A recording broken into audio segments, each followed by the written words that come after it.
Assalamualaikum warahmatullahi wabarakatuh. Nama saya Erin Apriani dari 12 MIPA 1, nomor absensi 10. Di sini saya akan menjelaskan materi fisika tentang spektrum elektromagnetik yang ada pada LKPD 8. Di sini saya akan menjelaskan soal nomor 1 dan nomor 2. Untuk soal nomor 1, apa yang dimaksud dengan spektrum elektromagnetik? Jadi teman-teman, spektrum elektromagnetik itu merupakan susunan semua bentuk gelombang elektromagnetik yang disusun berdasarkan panjang gelombang dan frekuensinya. Nah, untuk soal nomor 2, coba urutkan jenis-jenis spektrum elektromagnetik dari panjang gelombang yang terpanjang hingga ke terpendek, serta urutkan jenis-jenis spektrum elektromagnetik dari frekuensi yang terbesar hingga terkecil. Nah, di sini saya akan menjawab dulu dari urutan gelombang yang terpanjang hingga ke terpendek. Yang pertama, sinar gamma, yang kedua, sinar X, yang ketiga, sinar ultraviolet, yang keempat, cahaya tampak, yang kelima, sinar inframerah, yang keenam, gelombang mikro atau gelombang microwave, yang ketujuh, gelombang televisi atau TV, yang ke-8 gelombang radio, yaitu merupakan urutan dari gelombang yang terpanjang hingga terpendek.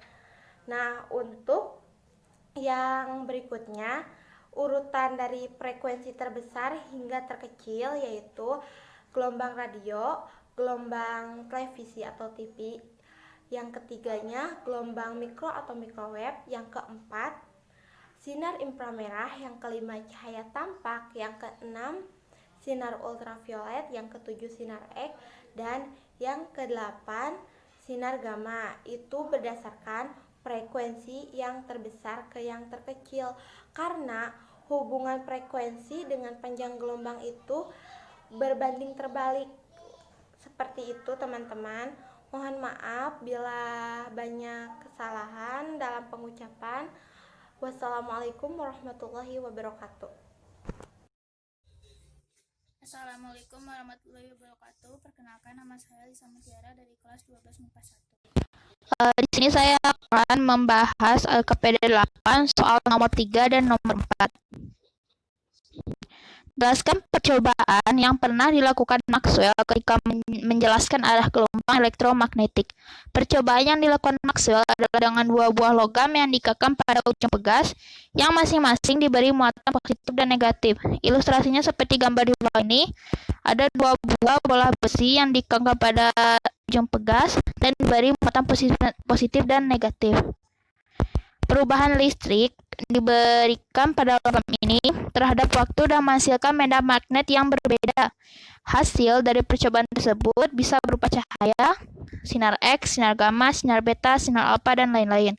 Setelah melakukan percobaan tersebut, Maxwell membuat hipotesis, yaitu muatan medan listrik dapat menghasilkan medan listrik di sekitarnya yang besarnya diperlihatkan oleh hukum Coulomb. Arus listrik atau muatan yang mengalir dapat menghasilkan medan magnet di sekitarnya yang besar dan arahnya ditunjukkan oleh hukum B10 atau hukum Ampere. Perubahan medan magnet akan menimbulkan GGL induksi yang dapat menghasilkan medan magnet dengan aturan yang diberikan oleh hukum induksi Faraday.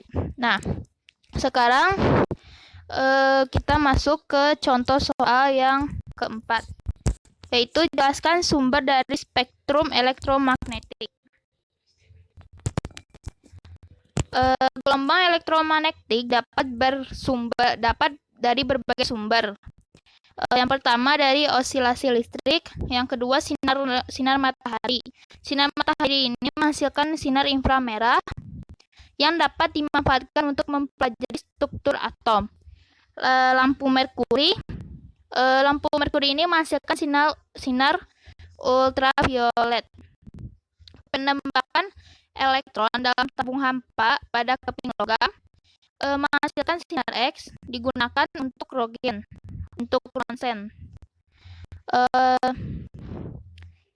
Inti atom yang tidak stabil. Inti atom yang tidak stabil ini menghasilkan sinar gamma. Cukup sekian dari saya. Mohon maaf bila ada kesalahan atau kekurangan karena masih dalam proses belajar. Wassalamualaikum warahmatullahi wabarakatuh. Assalamualaikum warahmatullahi wabarakatuh. Perkenalkan, nama saya Diana Dewi Bilkis dari kelas 12 MIPA 1, nomor absen 9. Di sini saya akan menjelaskan materi fisika tentang spektrum elektromagnetik yang ada di dalam LKPD 8. Di sini saya akan menjelaskan nomor 5 dan nomor 6. Nomor 5, jelaskan manfaat yang dapat diperoleh dari radiasi elektromagnetik. Satu gelombang radio, manfaatnya untuk komunikasi radio satelit dan lainnya. 2, gelombang mikro, manfaatnya pemanasan makanan, komunikasi radar, menganalisis struktur atomik dan molekul, memandu pendaratan pesawat, mendeteksi keberadaan suatu objek. 3, sinar inframerah, manfaatnya terapi fisik, remote control, fotografi daerah atau alam, memotret dalam kabut. 4, cahaya tampak, manfaatnya membantu penglihatan mata. 2, penggunaan sinar laser yang digunakan di bidang komunikasi, kedokteran, industri. 5, sinar matahari, manfaatnya proses fotosintesis pada tumbuhan, pembentukan vitamin D, pemeriksaan keahlian keneretanganan di dalam dunia perbankan, mensterilkan ruangan. 6, sinar X, memeriksa barang di bandara, analisis struktur bahan, memotret organ dalam kedokteran, mendeteksi keretakan pada logam. Sinar gamma, manfaatnya 1, terapi kanker, sterilisasi peralatan rumah sakit, sterilisasi makanan kemasan, mengurangi populasi hama, pembuatan parletasa tanaman unggul tahan lama. Nomor 6, jelaskan bahaya radiasi elektromagnetik. Jadi bahaya radiasi elektromagnetik yang ada di berbagai alat kehidupan kita antara lainnya. 1, dari laptop. Beberapa bahaya yang ditimbulkan radiasi elektromagnetiknya yaitu 1, mengakibatkan sakit kepala, 2, isomnia, 3, mual-mual, 4, kerusakan kromosom, 5, mengurangi konsentrasi, 6, menurunkan memori otak, 7, memicu kanker. 2, dari handphone. Sudah banyak penelitian tentang bahaya radiasi elektromagnetik dari handphone. Terdapat 4 akibat yang terkenal, yaitu 1, mengurangi produksi sperma. Bagi pria, sebaiknya berhati-hati dengan bahaya ini. Sperma menjadi tidak subur dan menyebabkan turun presentasi melahirkan keturunan. 2, ibu hamil dan anak-anak. Sebaiknya bagi mereka mungkin dari radiasi elektromagnetik berlebihan. Hal ini dapat mengganggu pembentukan janin dalam kandungan, menyebabkan perilaku hiperaktif pada anak-anak dan mengurangi daya ingat. 3, menyebabkan kanker otak. Penggunaan ponsel secara dalam jangka waktu lama dan kontinu dapat menyebabkan kanker otak. Radiasi ponsel dikategorikan seperti zat karsinogenik berbahaya seperti klorotom, asap knalpot, dan timbal. Otak manusia dapat mudah terjangkit apabila Anda menggunakan ponsel dalam jangka waktu yang sangat lama. 4, mengganggu ingatan manusia. Saat kalian melakukan telepon, disitulah HP akan mencari sinyal terus-menerus dan menyebabkan terpapar radiasi. Bagi Anda yang sering menelepon dalam jangka waktu lama, usahakan menggunakan handset. 3, komputer. Perangkat komputer juga sering kita gunakan dan dapat menyebabkan berbagai bahaya, antara lainnya 1, rabun mata, 2, katarak, 3, epilepsi. 4, televisi. Tanpa kita sadari, Ternyata televisi juga memiliki dampak yang tidak baik bagi kesehatan. Sinar biru yang dihasilkan oleh layar televisi dapat menimbulkan luka pada pada retina mata.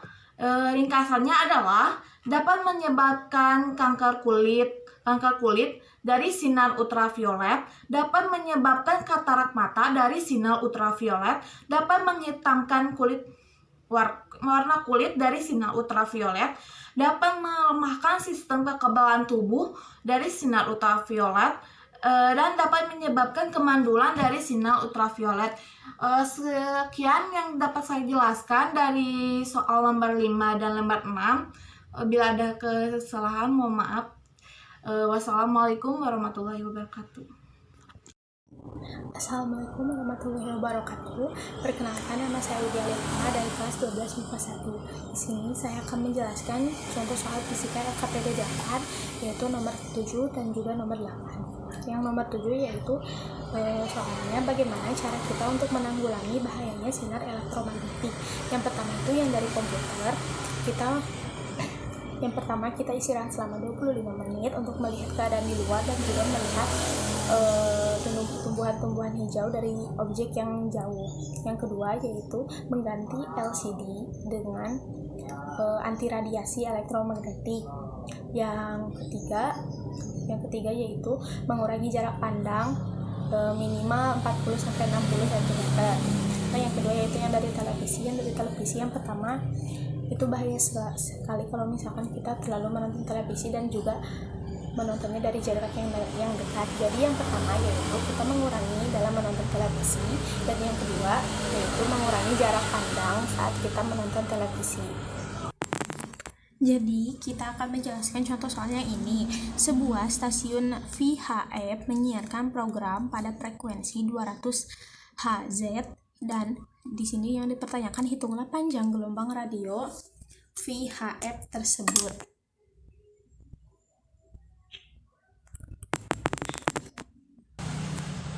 Jadi di sini sudah dijelaskan, diketahui C sama dengan 5,8 dikali 10 pangkat 8.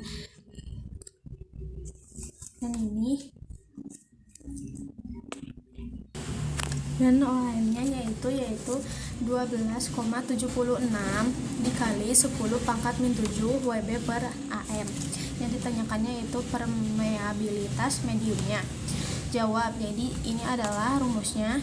C sama dengan 1 per M kali OHM. M sama dengan 1 per C pangkat 2 dikali ini sama dengan 1 per 5,8 dikali 10 pangkat 8 dikali 2, dan juga dikali 12,76 dikali 10 pangkat min 7, dan ini dan hasilnya yaitu 1 per 3,364 dikali 10 pangkat 17 dikali 12,76 dikali 10 pangkat 7. Di sini hasilnya 1 per 42,924 dikali 10 pangkat 10, dan hasilnya 2,32966 dikali 10 pangkat 12 pangkat min 12. Jadi di sini sudah diketahui permeabilitas mediumnya yaitu 2,3 dikali 10 pangkat 12 min 12 Wb per AM. Sekian video saya. Apabila ada kekurangan mohon maafkan. Wabillahi taufiq wal hidayah. Wassalamualaikum warahmatullahi wabarakatuh. Assalamualaikum warahmatullahi wabarakatuh. Perkenalkan, saya Aliani Sapitri dari kelas 12 kelas 1, absen nomor 4. Di sini saya akan mencoba menjelaskan contoh soal mengenai materi spektrum gelombang elektromagnetik. Untuk lebih jelasnya, mari kita dengar penjelasannya.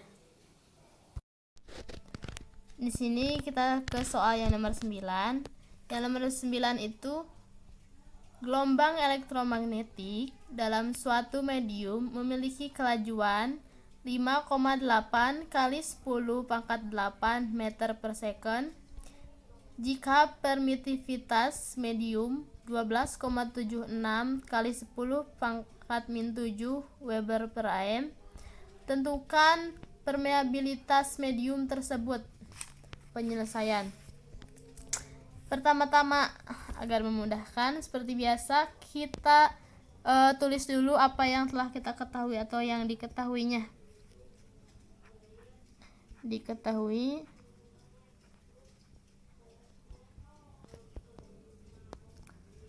di sini yang pertama, gelombang elektromagnetik dalam suatu medium memiliki kelajuan 5,8 kali 10 pangkat 8 meter per second.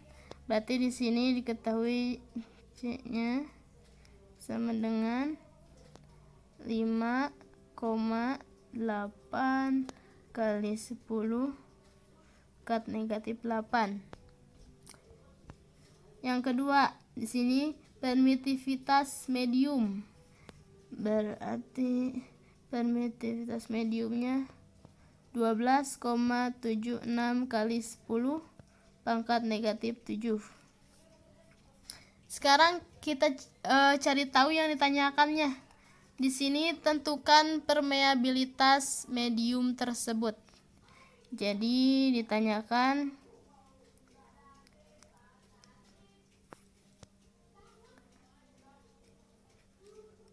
permeabilitas mediumnya.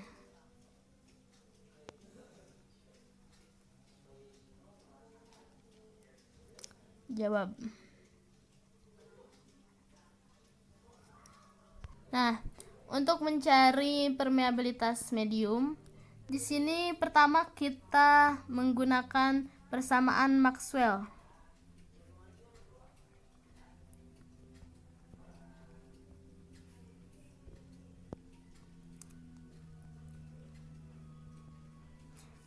Persamaan Maxwell di sini yaitu C sama dengan 1 per akar mu kali permitivitas medium.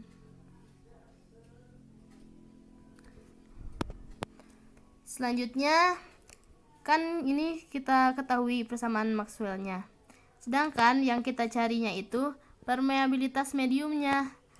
Maka kita tuliskan saja dari rumus yang ini, maka rumus permeabilitas mediumnya sama dengan di sini mu sama dengan 1 per C kuadrat kali permitivitas mediumnya.